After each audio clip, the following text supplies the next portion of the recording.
What is going on, everybody? Welcome back to the channel. After Sound here, bringing you Splinterlands content every single day. We also stream right here in this channel every Tuesday, Thursday, and Sunday morning, so come by and say hello.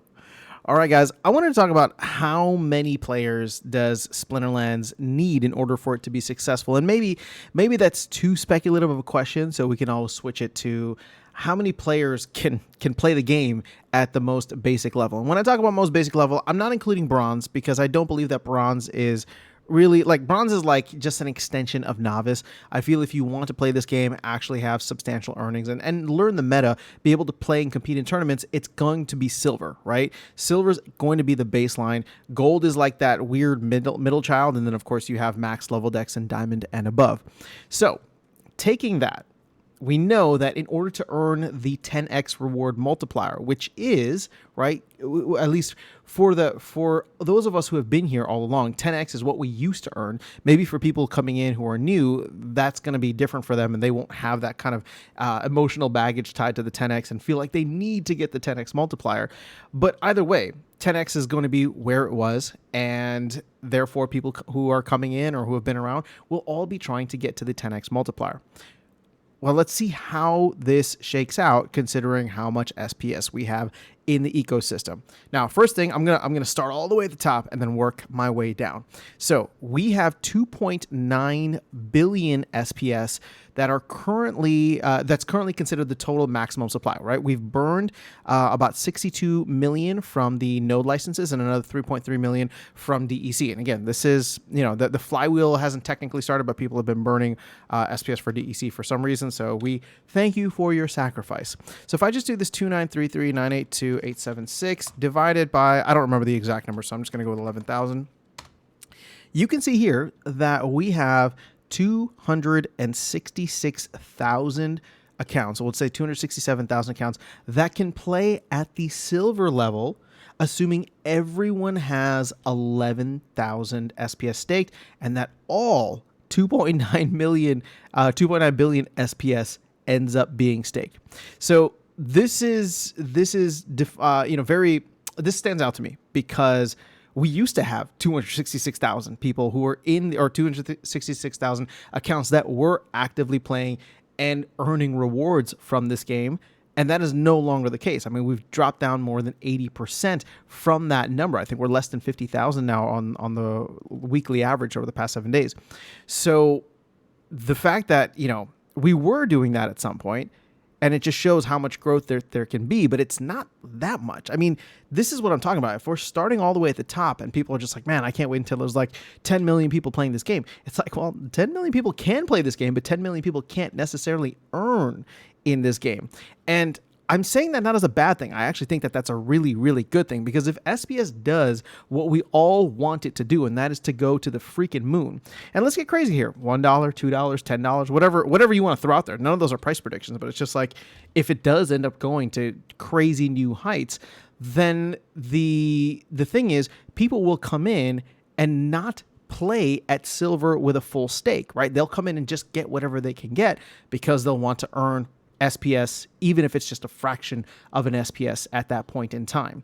So, you know, this is something that obviously is very, very far out. The 2.9 billion is not going to be fully diluted until we get, you know, 3 to 5 years from now, when all the reward pools have finished up. So that this is more so just a very high level theoretical look at it. But I just wanted to give you the context that we used to have that many accounts playing and earning in the game and earning rewards that they weren't necessarily entitled to. I mean, obviously, everybody looks at the bot problem and saw how much was leached, how much was extracted from the ecosystem. So now we have something in place in order to prevent that. We have many things in place, I should say, in order to prevent that, SPS staking being the most recent one.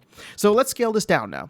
Let's do 2 more levels. First, we're going to look at the total supply as it currently stands, which is a little under 1.1 million or 1.1 billion. So let's just round up. So 1.1 billion. There you go. That's enough zeros.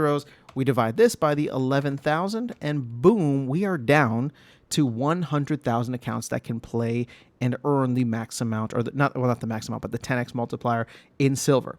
And you know that's actually not even the case because there's many accounts that own way more than 11,000 SPS. I mean, I'm one of them that owns more than 11,000, right? But we're talking about people who own millions of SPS that are essentially, at that point, you're just cutting this number down by multiples. So again, 100,000 is where we're at if everything was, given out equally, but that's obviously not the case. Now let's scale this down a little bit further, and this will be the last level that we do, and that is going to be the amount that is actually currently staked, 600 million or 618 million. And let's extrapolate this a little bit over the next couple of months. We know that SPS is being minted at about 1 million tokens per day. And there's a lot that's coming hopefully over the next 3 months, or by the end of Q3, I should say. So if we just add another 80 million onto this, right? We're about 13 days into July. Let's just say 700 million, just for the fun of it, right? So boom, boom, boom. That's enough zeros.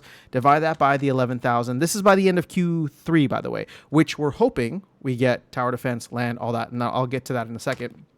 Well, now all of a sudden we are down to 63,000 players. This is getting close to where we are currently at. But once again, keep in mind that many accounts, mine included, Darkest Night, a lot of folks who come through on the stream own and are staking more than 11,000 SPS. So this number is actually dramatically lower. You see where I'm going here? Where all of a sudden we will get to a point where push and shove becomes very much a thing. So here's what I'm trying to drive at, right?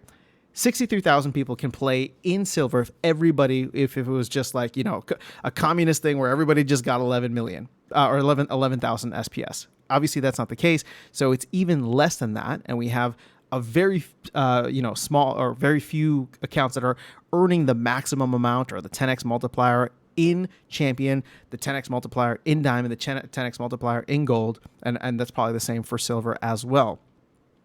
But we're just looking at one small theoretical example in the second to lowest league here. So this is what I'm trying to drive at. There isn't enough SPS if we start to get players coming in. And I do believe that as SPS becomes a little bit more scarce, if the flywheel comes in, because we haven't even talked about that, if the flywheel comes in and burns a good amount of this, well, now we're talking about even less SPS to go around, right? And here's the thing. I mentioned land and tower defense earlier, both of which should be launching sometime this quarter. I don't know the implications. I don't know where the development cycle of tower defense and when the rewards will go live and when, DEC burn mechanisms and all that stuff is going to happen. My hope is that it would be sooner rather than later, right? I'm guessing that we get some kind of beta launch. We got the beta, but some kind of game launch without rewards, and then that'll slowly follow in. But the point being is that could draw in a whole new set of players. And this whole ecosystem is still growing in the sense that land could bring in new people. I don't think it will, but land could bring in new people. Tower defense could bring in new people. I think that one will. And if there are any other games that are introduced to the ecosystem over the next 6-12 months that use the same tokens and assets, that is where we get to a point where push and shove becomes very real and there's not enough SPS to go around. Now, obviously, if everything's going to be under the SPS, under the Splinterlands banner, then it's not like I would have to, at least I don't think I'll have to stake SPS for earnings in tower defense and then a different set of SPS staked for earnings in the Splinterlands trading card game, right? That should all be kind of combined there. But still, it's just like you might be fighting, for SPS with someone who has they don't care at all about the card game, but they came in for tower defense, right? They own SPS and then a bunch of tower defense packs, and that's it, right? Or not tower defense packs, but tower defense assets, and they're earning and playing and doing whatever there. So, again, I know the video is probably coming across very bullish, and so to temper expectations and to bring things down a little bit, I don't think we're going to hit any kind of bull run until we get well past the Bitcoin halving. Of course, I would love to be wrong. I would love for SPS to be hitting new all-time highs sometime later this year. But I can't say that, and I won't say that with any kind of certainty. It's just I'm looking at the numbers, even just over the next couple of months here. And if SPS continues to increase, as well as the rest of the market, right? We had the XRP news today. Along with the rest of the market, this is going to be something that I think is worth watching to see if new people start to come in and explore the game and see what's going on, because in my opinion, and this is something that I share with Matt and I'm sure many others on the team and in the community, the biggest form of marketing this game can do is a massive green candle. And you know what? We're finally starting to get one. SPS is up more than 25% on the 7-day. And you know, if we continue to push and the rest of the market's feeling it and we get more and more bullish sentiment, it's going to be a fun time. So that is all I have for you guys in this video. Let me know your thoughts in the comments below. Otherwise, I will catch you all in the next one and see you around the game. Take care.